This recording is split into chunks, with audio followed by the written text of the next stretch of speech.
नमस्कार। एक बार पुनः स्वागत है आप सभी लोगों का हमारे YouTube चैनल समृद्धि आईएएस पे।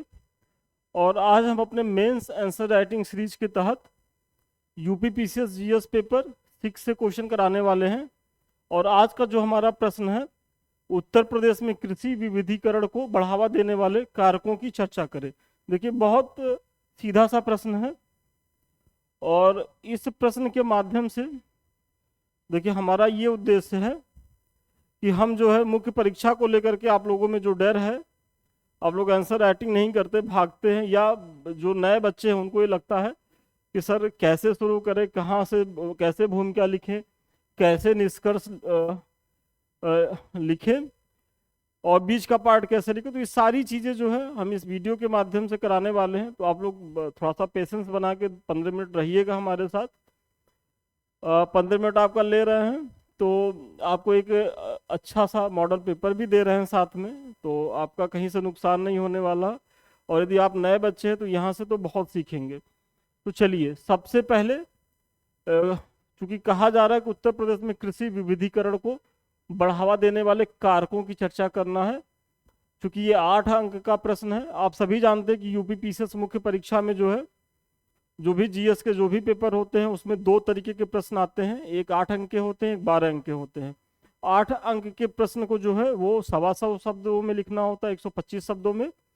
और जो 12 अंक के प्रश्न होते हैं उनको 200 शब्दों में लिखना होता है। तो इसीलिए मुख्य परीक्षा में लिखने की एक पहली शर्त यही है कि आपको टू द पॉइंट लिखना है। जो आपका ग्रेजुएशन पोस्ट ग्रेजुएशन के दौरान का जो अनुभव है, आपको उसको कतई वहाँ अप्लाई नहीं करना है कि बहुत दीर्घ उत्तरीय प्रश्न आएंगे और लिखना है। वहां तो टू द पॉइंट लिखिए, एकदम प्रश्न के अनुरूप लिखिए। अगर आपके अंदर थोड़ा बहुत विचलन हुआ, आप ये सोचे कि लाइए हम थोड़ी भूमिका बहुत अच्छी लिख देते हैं, कुछ बच्चे होते हैं जिनका साहित्यिक बैकग्राउंड होता है, लेकिन विश्वास मानिए उससे आपको नंबर नहीं मिलेगा। नंबर आपको टू द पॉइंट और प्रश्न के अनुरूप लिखना है। ये नहीं है कि जनरली हम कॉपी चेक करते हैं, हमारे पास बहुत सी कॉपी आती हैं, तो उसमें हम देखते हैं कि बच्चा बीच का पार्ट तो बढ़िया लिखा रहता है, लास्ट में या स्टार्टिंग में क्या करता है, भूमिका को जो है वो प्रश्न के अनुरूप नहीं बनाता या निष्कर्ष प्रश्न के अनुरूप नहीं देता। और भूमिका और निष्कर्ष ये तो बहुत जरूरी है कि आप प्रश्न के अनुरूप लिखिए। तो यहाँ देखिए, चूंकि कृषि विविधीकरण की बात है तो पहले संक्षिप्त एक छोटा सा कृषि विविधीकरण क्या है आप उसको बता दीजिए।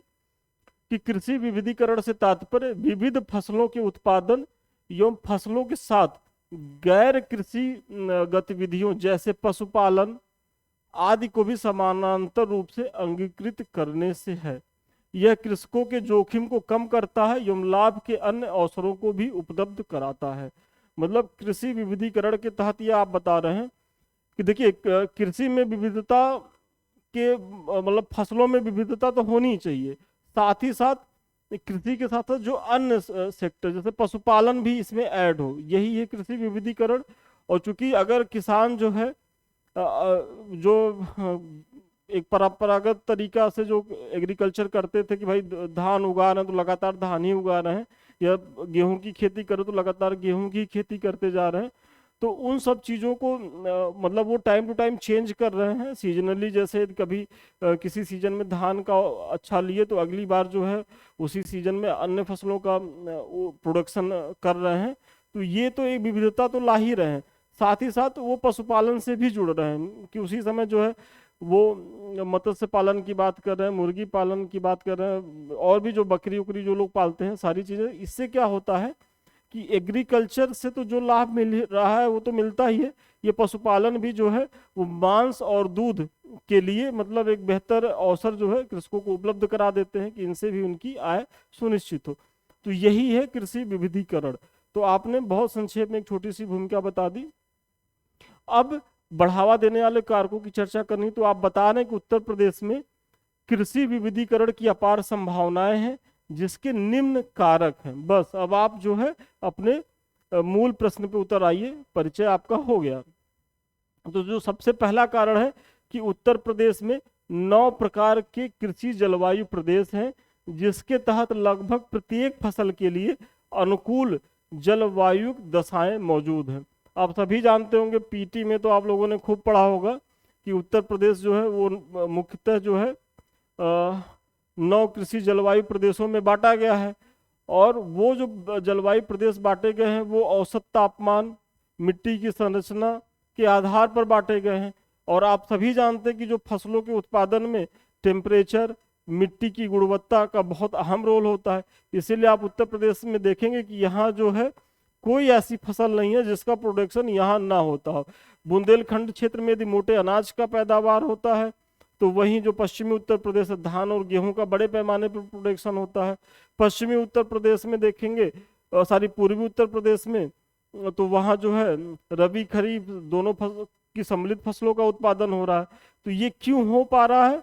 तो वही जो कृषि विविधता है, मतलब तो उसी की वजह से हो पा रहा है, जो 9 जलवायु प्रदेशों में बटा हुआ है।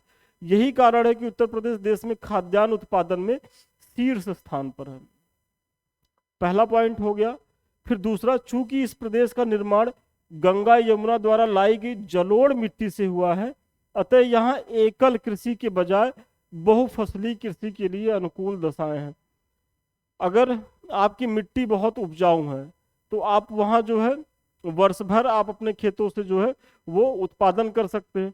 और जब वर्ष भर उत्पादन करेंगे तो मौसम के अनुरूप ही करेंगे कि भाई रबी के सीजन में रबी फसलों का उत्पादन करेंगे, खरीफ की सीजन में खरीफ, और जायद के सीजन में जायद फसलों का उत्पादन करेंगे। और ये तीनों फसलों का उत्पादन आप क्यों कर पा रहे हैं? क्योंकि जो उत्तर प्रदेश की जो संरचना है मृदा की, वो जलोढ़ मिट्टी से, गंगा यमुना जो नदियां हैं उनके प्रवाह से ये मैदान निर्मित हुए हैं, तो जो बहुत ही मतलब उपजाऊ हैं। तो दूसरा पॉइंट आपका ये हो गया। चलिए आगे बढ़ने से पहले एक संक्षिप्त लेकिन महत्वपूर्ण सूचना। आप सभी जान रहे होंगे कि आप लोग की जो परीक्षाएं हैं वो तो काफ़ी डिरेल हैं, और प्रीलिम्स भी आप लोग का काफ़ी जो जुलाई में होने की संभावना थी अब तो लेट हो गया, टल गया, आगे बढ़ गया। और अब जो है ये अक्टूबर लास्ट, और आरओ की परीक्षा तो दिसंबर लास्ट में जा रही है, प्रीलिम्स की परीक्षा। और मुख्य परीक्षा आप जो है फरवरी मार्च में देंगे। तो अभी आप लोगों के लिए एक बहुत बेहतर अवसर है कि अपने मुख्य परीक्षा की तैयारी को धार दें, क्योंकि विश्वास मानिए पीटी के बाद यदि आप सोच रहे हो कि हम मुख्य परीक्षा को लेकर के बहुत अच्छी तैयारी कर लेंगे तो वो कभी नहीं हो पाएगा। क्योंकि आप सोचिए कि पीटी के बाद आपके पास समय कितना मिलेगा, गिन के 2-2.5 महीना, उसी में आरओ की भी परीक्षा प्रीलिम्स रहेगी, तो आप वहाँ भी उत्तर प्रदेश की स्टूडेंट है तो जरूर देने जाएंगे। तो ले दे करके अभी आपका जो समय है एटलीस्ट 15 अगस्त या 30 अगस्त तक, ये आप बहुत कायदे से जो है पूरा अगस्त, जून जुलाई अगस्त 3 महीना जो है बहुत बढ़िया से मुख्य परीक्षा को पढ़िए। और इस दौरान कम से कम अपने मुख्य परीक्षा के 70% सिलेबस को कवर कर लीजिए, तब जा करके आप जो है प्रीलिम्स निकालने के बाद एक बहुत मजबूत दावेदार रहेंगे। और इसी कड़ी में हमारे संस्थान द्वारा जो हमारा नया टेस्ट सीरीज का बैच चल रहा है, जो कि आप सभी जान रहे होंगे, जो हमारे बैच हैं वो 20 मार्च से ही प्रारंभ है। तो इसी कड़ी में हमारा जो नया बैच चल रहा है, शुरू हुआ है जीएस पेपर 4 को लेकर के और 5 और 6 को लेकर के, वो 4 जून से शुरू हुआ है। और आप लोग जो है इससे जुड़िए। देखिए जीएस पेपर 4 के लिए है ये स्लाइड, और ये पेपर 5 और 6 के लिए है जीएस के। तो आप अधिक जानकारी के लिए 7303307507 पे संपर्क करें। इन नंबरों पे ऑफिस के लोग और बेहतर बताएंगे। हम यहाँ संक्षेप में इतना बता दे रहे हैं कि इसके माध्यम से हम आपको डेली टॉपिक वाइज जो है 2 क्वेश्चन देंगे, और 5 बजे तक आपको उसको जो है सबमिट करके टेलीग्राम पे भेजना है, और 5 बजे के बाद जो है उसका मूल्यांकन कर देंगे, और सेम डे ही जो है वो मॉडल पेपर दे देंगे। देखिए कॉपी आप लोगों की ऐसे चेक होती है, ये कुछ हमारे पास उदाहरण है बच्चों के कॉपियों के, थोड़ा सा ब्लर आ रहा होगा आप लोगों को। देखिए ऐसे प्रॉपर वे में मार्किंग होती है कायदे से, और चूंकि मेरे द्वारा ही होती है, एक एक लाइन पढ़ के होती है, तो आप लोग निश्चिंत रहिए, बहुत अच्छी तरीके से मार्किंग होगी। जो कमी रहेगी वो यहाँ बताई जाएगी।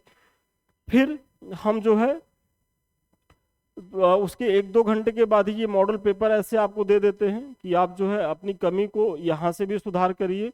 और तीसरी चीज, चूंकि आप ग्रुप पे आंसर राइटिंग कर रहे होते हैं, वहाँ बहुत से अच्छे बच्चे हैं, और हमारे यहाँ तो एक अच्छा है कि हमारे साथ तो काफ़ी अच्छे अच्छे बच्चे भी हैं जो ऑलरेडी पीसीएस में सेलेक्ट हैं। कुछ किसी की कोई लोअर पीसीएस है तो कोई आरओ है, या कोई पीसीएस में ही नीचे के रैंक के हैं। तो वो सब बच्चों की कॉपियाँ बहुत शानदार हैं। तो आप यदि आप जुड़ेंगे तो आपको उन सबों की भी कॉपी देखने को मिलेगी, आपको वहाँ एक स्वस्थ प्रतिस्पर्धा मिलेगा। तो ये सारी चीज़ें हैं, आप लोग जुड़िए और इसका लाभ लीजिए। और अभी तो एकदम मुख्य परीक्षा पे एकदम फोकस्ड हो जाइए यदि आपको इस बार पीसीएस में सेलेक्ट होना है तो, नहीं तो फिर प्रीलिम्स देते रहिए और पीटी का रिकॉर्ड बनाते रहिए। तो चलिए फिर अगले पॉइंट पे आइए कि प्रदेश की जलवायु एवं मृदा संरचना के कारण मिश्रित खेती का प्रचलन भी कृषि विविधता को बढ़ावा देता है। वही जो मैंने बताया कि भाई जलवायु जो है और मृदा संरचना जो है वो मिश्रित खेती को बढ़ावा देने के लिए प्रमुख कारण है। फिर प्रदेश में वर्षा वितरण चूंकि एक समान नहीं है, किन्हीं क्षेत्रों में जहां भारी वर्षा होती है जैसे पूर्वांचल, तो वहीं कुछ क्षेत्र मध्यम वर्षा होती है जैसे पश्चिमी उत्तर प्रदेश, तो कुछ क्षेत्र सूखा प्रवण भी हैं जैसे बुंदेलखंड। अतः इनसे भी फसलों की विविधता बढ़ जाती है। भाई अगर जहाँ वर्षा ज़्यादा होगी तो वहाँ जो है खरीफ की फसलों का प्रोडक्शन बहुत अच्छा होगा। इसलिए जो पूर्वांचल है आप देखेंगे, जो महाराजगंज, सिद्धार्थनगर, कुशीनगर, देवरिया, ये सब का जो बेल्ट है ये चावल का बहुत शानदार बेल्ट है। जो भी जो बहुत महीन चावल होते हैं, जो बासमती, काला नमक जिसको आप लोग बोलते हैं, तो वहाँ बहुत अच्छा प्रोडक्शन होता है। क्यों होता है? एक तो तराई का बेल्ट है, पानी लगता है और बरसात खूब होती भी है। आप लोग के जीएस का फैक्ट भी है, आप लोग जानते ही होंगे कि उत्तर प्रदेश में जो सर्वाधिक वर्षा होती है वो गोरखपुर में होती है और सबसे कम वर्षा कहाँ होती है? तो मथुरा आगरा के क्षेत्र में होती है। क्योंकि वर्षा ज़्यादा है तो खरीफ फसलों के लिए संभावना ज़्यादा है। इसी तरीके से अगर मध्यम वर्षा है यहाँ तो पश्चिमी उत्तर प्रदेश, लेकिन पश्चिमी उत्तर प्रदेश चूंकि नहरों का यहाँ जाल बहुत अच्छा है और नलकूप के साधन भी बहुत व्यवस्थित हैं, तो यहाँ भी कमोबेश पूरा प्रोडक्शन हो जाता है। लेकिन बुंदेलखंड जो क्षेत्र है, अगर बुंदेलखंड क्षेत्र में आप चाहेंगे कि नहीं हम धान का प्रोडक्शन करेंगे, तो ये आपकी मूर्खता होगी, क्योंकि वहाँ वर्षा बहुत कम होती है, वहाँ की मिट्टी भी उस तरीके से नहीं है, तो वो मोटे अनाज के लिए बहुत ही उपयोगी क्षेत्र है। तो इसी तरीके से जो प्रदेश की जो संरचना है जलवायु की, मिट्टी की या फिर वर्षा के पैटर्न की, तो उस हिसाब से भी जो है कृषि विविधता को बल मिलता है, वही आप इसमें बता रहे हैं। फिर प्रदेश सरकार वर्तमान में हर्बल कृषि, फ्लोरिकल्चर, वेजिकल्चर आदि के लिए अनुकूल दशाओं का निर्माण भी कर रही है, जिससे प्रदेश के कृषकों का रुझान इस क्षेत्र में भी बढ़ रहा है, जो कृषि विविधता को बढ़ाने में महत्वपूर्ण कारकों में से एक है। अब देखिए ये सारी चीजें तो आपने बता दी, फिर उसके बाद प्रदेश सरकार की भूमिका भी, क्योंकि आप जान रहे होंगे प्रदेश सरकार जो है अपने कृषकों की आय को दोगुना करने के लिए बहुत प्रतिबद्ध है। पिछले क्लासों में मैंने डिटेल से चर्चा करी है, तो वही इसमें कहा जा रहा है कि जो हर्बल कृषि की बात कर रही है प्रदेश सरकार, जो फ्लोरिकल्चर की बात कर रही है, वेजिकल्चर की बात कर रही है, तो इसके द्वारा भी जो है वो कृषि में विविधीकरण को देखने को मिल रहा है। तो ये सारी चीजें जो हैं एक सम्मिलित प्रयास है कृषि की विविधता को बढ़ाने के लिए। तो ये चूंकि 8 अंक का प्रश्न था तो इससे ज्यादा आपको देना भी नहीं है, और विश्वास मानिए यदि इससे ज्यादा आपको आए भी तब भी करके मत आइएगा। रीजन ये कि ऐसा नहीं है कि आपको 20 क्वेश्चन करने हैं, 3 घंटे में करने हैं, तो आप प्रत्येक क्वेश्चन को टाइम निर्धारित कर लीजिए कि हम 12 अंक के प्रश्न को कितने समय में करेंगे, 8 अंक के प्रश्न को कितने समय में करेंगे। आए भले बहुत ज्यादा, क्योंकि मुख्य परीक्षा उन्हीं बच्चों की निकलेगी जो कोई प्रश्न छोड़ेंगे नहीं, सबको करके आएंगे। ठीक है, अगर 20 प्रश्न है तो हो सकता है कि 12, 13, 14 तक वो बहुत अच्छा लिखें, 5-6 औसत में लिखें, लेकिन औसत में भी लिखेंगे तो कुछ अंक पाएंगे। लेकिन यदि आप परीक्षा में छोड़ के आ गए तो छोड़ के आने से आपका होगा क्या? पहली बात तो जैसे ही आप पेपर दे के आएंगे अपने फ्रेंडों से बात करेंगे और वो पूछेंगे कि तुम्हारा कितना छूटा, तो वो कहेगा नहीं मेरा तो कुछ नहीं छूटा है, हमने तो पूरा टच किया है। आप छोड़ के आ रहे हैं तो आपका कॉन्फिडेंस गायब होगा।